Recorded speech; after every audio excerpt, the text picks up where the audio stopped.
This guest is royalty. Her Excellency. How you say it? Excellency.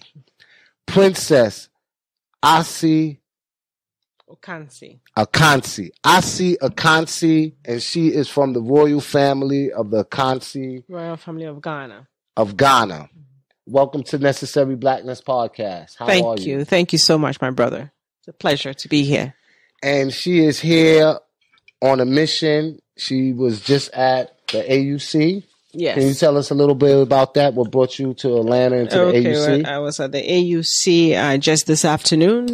We have a special program with one Dr. Michael Roberts, who is a very successful Black man, billionaire. Yeah, and I'm familiar with him. Yes, so he came to speak. He invited us to also come and speak. We went to speak. It was a lunch with a millionaire, because the next phase of our journey should be economic freedom.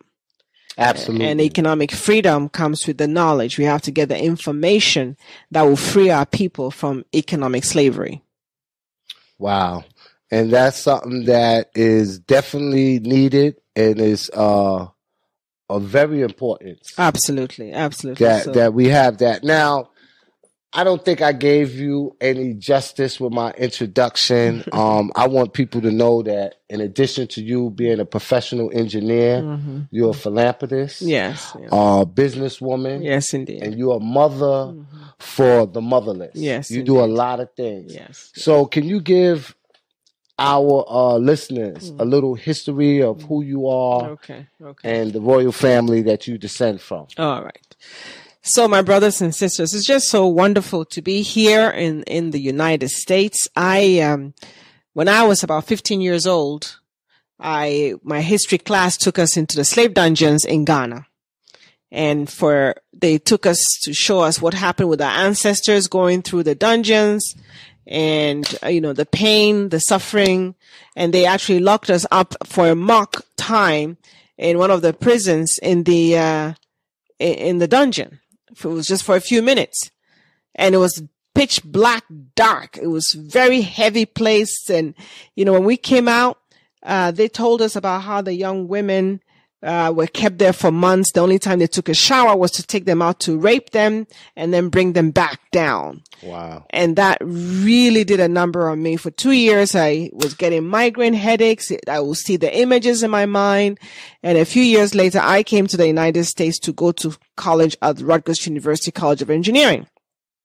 So I was studying engineering there, and I saw my, Black sister. I was so happy. I was like, oh, wow, my sister, we're going to go back to Africa. She's like, I ain't no African.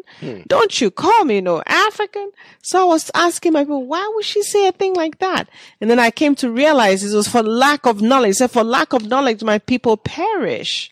And that's because we don't understand our own history, and we only go by the images that have been shown to us by other people of who we are.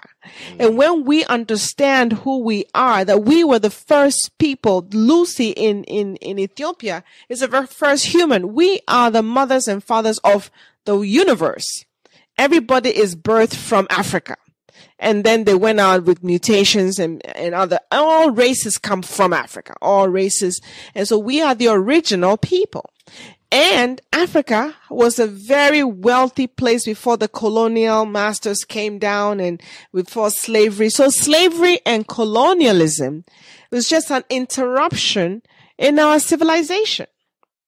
We are not slaves. We are enslaved. We were made to become slaves. We were not born slaves. And before the Europeans came down, we had great kings and queens. We had universities. We had a lot of civilizations and so on. So when you see Wakanda is not a figment of somebody's imagination.